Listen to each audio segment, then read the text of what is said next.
I, female 32, gave birth to my son 5 weeks ago. My husband's mom has been camping in the living room ever since, inviting people over, making a mess in the house, etc. I said nothing because if I opened my mouth, my husband would start scolding me, saying his mom was there to help and I should be grateful. So what I did was ignore her and focus on my son. I handle feeding, diaper change, cleaning, and wiping.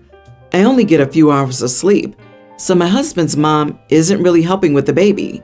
But I thought to myself, well, at least she cooks for us. Last night I was in the bedroom, breastfeeding my son. I knew I was late for dinner, but I thought my husband and his mom had saved a plate for me. Once I got done with my son, I walked out of the room and saw my husband and his mom sitting watching TV. I asked about dinner, and my husband said it was probably on the stove. As I walked towards the kitchen, his mom loudly said she hadn't saved me any food. I was absolutely shocked.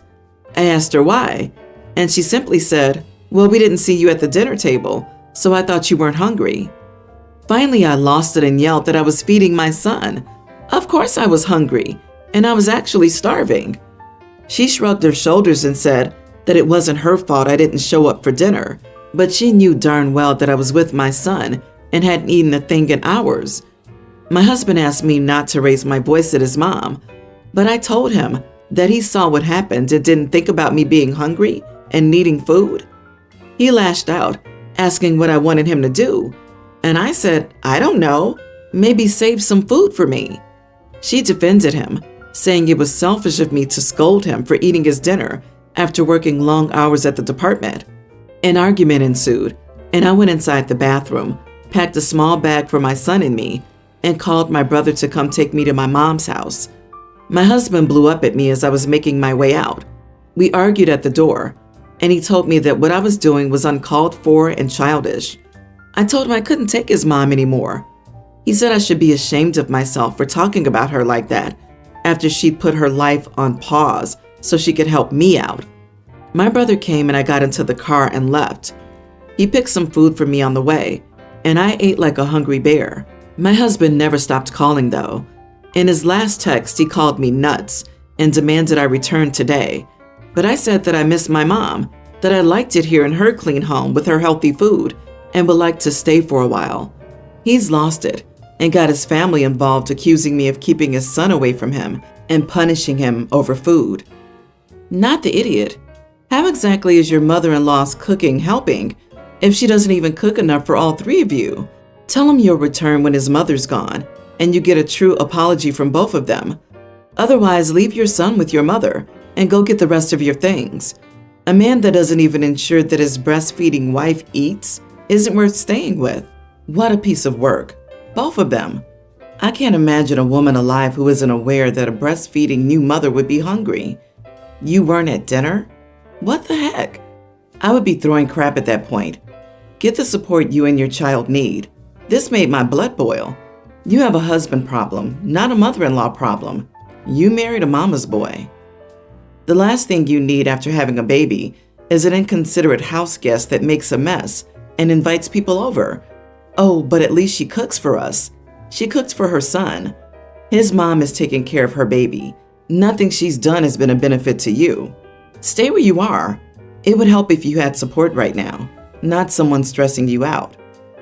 OP, unfortunately, it seems like he doesn't want to be a parent and a partner. He wants to be coddled like a child. I would consider all your options because at this point, he's neglecting you and his child. And if this behavior doesn't change, it will become abusive. The fact that he doesn't see it is a huge red flag.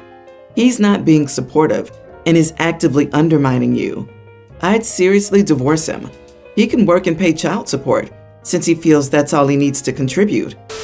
My fiance and I just got engaged a few months ago, and she's been trying to fit into the house and make some new decorating changes. I talked to my kids before this, and they said that they were fine with it as long as it's not their room or their bathrooms. I let my kids do whatever they wanted with their space. Like, before we moved into this house, they could paint how they wanted. They picked out their beds, decorations, rooms, all of it. My kids enjoy getting to decorate the room. I told my fiance this was off limits. My fiance, however, has been trying to fix their rooms and gets mad when I say no. Her argument is that they're getting older, they should have more mature bathrooms, and it's time for them to have a remodel, especially my youngest, because it looks like a 6-year-old's room and it needs to start evolving into maturity.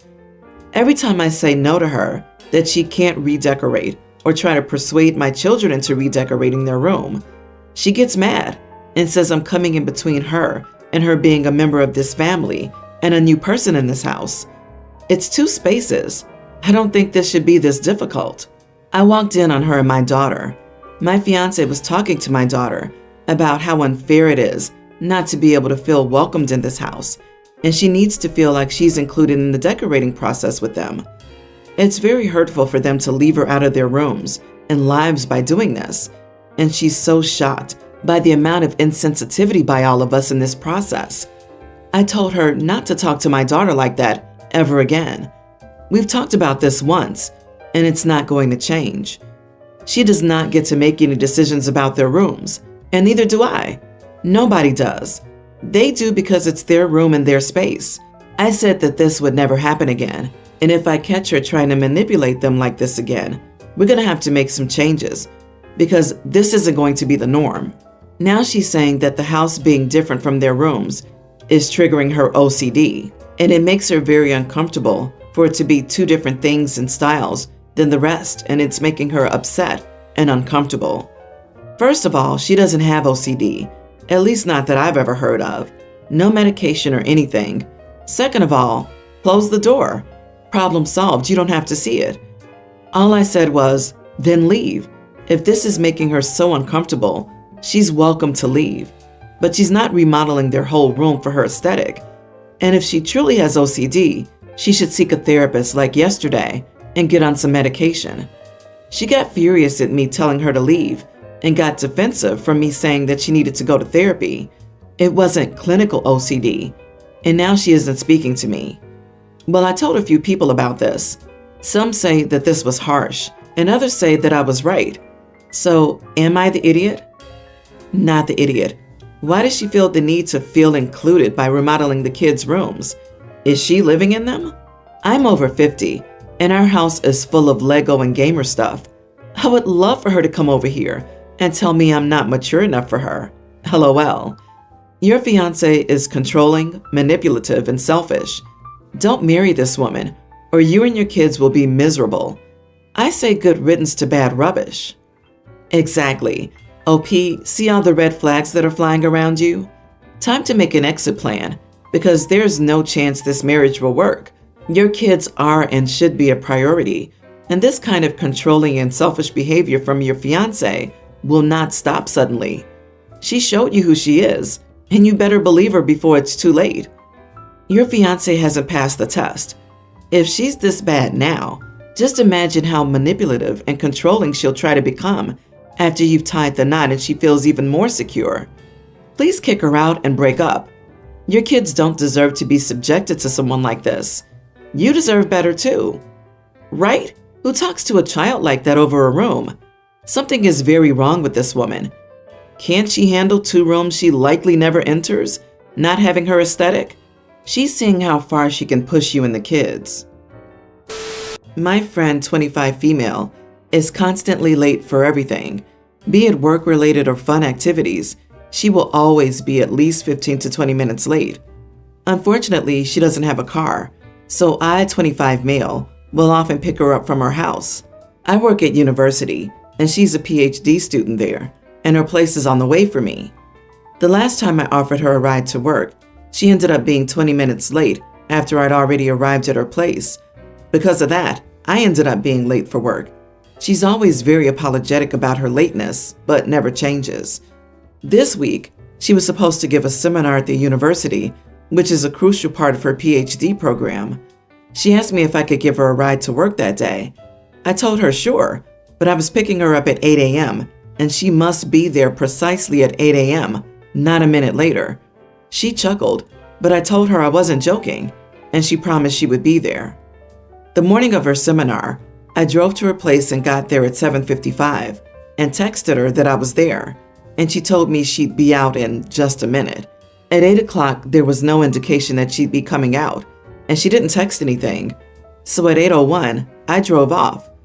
At around 8:20, she called me, asking where I was. I told her I was at work and that I wasn't joking when I told her that she had to be ready that minute. She started screaming and crying over the phone and told me that she was having a hard time that morning and couldn't be ready at 8 a.m. She then begged me to come back to pick her up, as her seminar was at 9 a.m. and she needed to be at the school before then. I could have done it quickly enough to pick her up and drop her off without affecting my work, but I decided I didn't want to do that and told her I wouldn't. She was crying and hyperventilating at that point. She said she'd promised never to be late for anything else again, and reemphasized that this seminar was crucial for her PhD and that she absolutely could not miss it without severe consequences. I responded, "Oh well," and hung up. I then went about my day at work normally. I feel like I could have gone back and picked her up in this scenario, since it wouldn't have been detrimental to me. And at the same time, this was something very important to her. On the other hand, I feel like this should be a wake-up call for her chronic lateness. So am I the idiot here? Not the idiot. You warned her. She also had 40 minutes to make other arrangements, even after all her procrastination. Why didn't she just call an Uber or a taxi? If it was that important, she had other options available to her. She probably has a super low score on Uber for being late. Clearly, she showed up at 8:20 and expected OP to wait for her, like her chauffeur, idly. It is so disrespectful of OP's time. Frankly, I'd be okay with not having this friend. Doing something like this is the only way some people will ever learn. Maybe next time she has to be somewhere, she'll be more respectful of other people's time. Agree. And I will die on this hill. Chronically late people drive me insane. It's considerate as heck. And when you finally put your foot down and have boundaries, you're the idiot instead of them. Nope. We have 6 boys, and son number 4, Ben, is a tween. I found it hard to connect with him because he prefers his mom, and he's not a physical kid. I'm a physical dad. I love wrestling, snuggling, and playing with my kids, even the oldest 2 teens. Ben has been experiencing social problems at school. He's totally lost since the beginning of the year. He has no friends.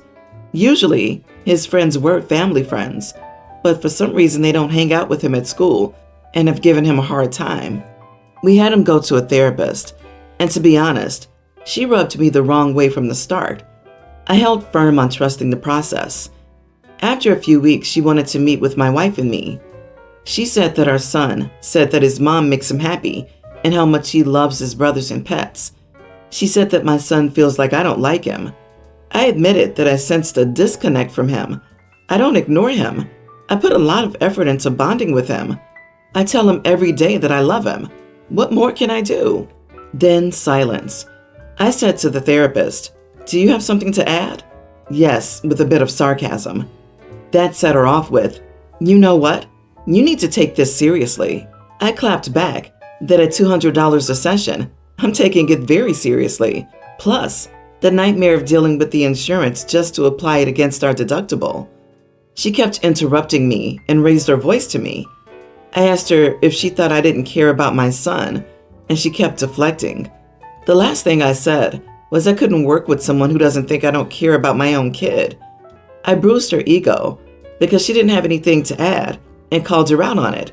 I told my wife we needed to find someone else who was more diplomatic and less emotional. She wasn't happy about it. And yes, he's seeing another therapist.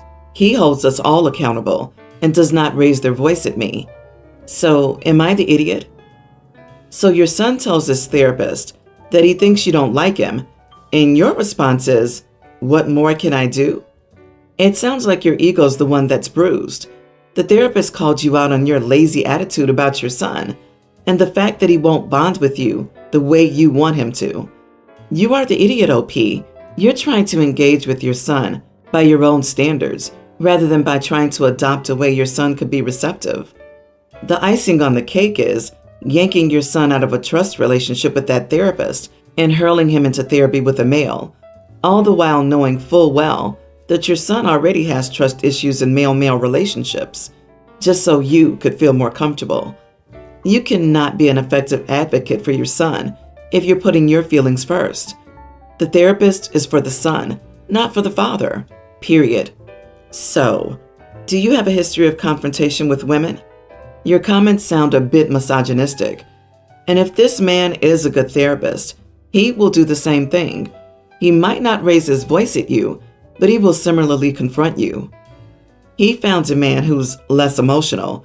His way of saying that he cares about his son's therapy is that he's paying $200 and must deal with insurance. He got incredibly aggressive with her, and then she raised her voice at him because her ego was bruised. But it sounded like he was starting to yell at her, and she was just trying to be heard over him. He's not a bit misogynistic. He's totally misogynistic. My 34 male, father 56, just had a baby with his girlfriend. I get along really well with his girlfriend. She's cool and laid back and babysits my daughter, tween, for me. So this has nothing to do with me not liking his girlfriend or my new baby sister. But of course I love my new sister. Here's the problem. My dad insists on calling my new baby, emphasis on baby, sister, my daughter's aunt, and she doesn't like it. She's at that age where she's starting to want to feel grown up, and she hates when my dad says stuff like, "Say hi to Auntie, sister's name." I've asked my dad repeatedly not to do this in front of my daughter. I also asked his girlfriend, and she didn't have a problem with it. My dad insists that his daughter is my daughter's aunt. Technically true, so that's how he needs to refer to her, as my daughter, and how my daughter should refer to her even. We've been fighting about it, and he eventually snapped at me and told me that I couldn't tell him what to call his own baby. I mean, yes, technically, but come on, am I the idiot? Not the idiot. I think your daughter understands that the baby is technically your aunt, but it's just bizarre to try to enforce this in your daily life. Your dad's being very weird here. Why does he feel the need to make a kid call an infant an aunt? That's sad. He's 56 with a newborn, so he has bigger issues, to be honest. Just gonna offer a compromise. Would you and your daughter feel comfortable referring to her as Bad Auntie? Because I got a bad feeling that your sister's been neglecting her aunt's duties, like Christmas gifts or showing up for your daughter's birthdays, etc. Also, is her aunt very demanding, insisting on diaper changes and nap times? I don't mean to be rude, but she isn't a very good aunt from the sounds of things. Yeah, boycott Auntie. This is hilarious to me, but I can guarantee some people, Dad, aren't going to get the sarcasm, LOL. Your dad is probably being weird about this because he wants the world and you to affirm that there's nothing at all odd about him having a new baby with a girlfriend who's probably close to your age. Or he's just a jerk who doesn't care about your daughter.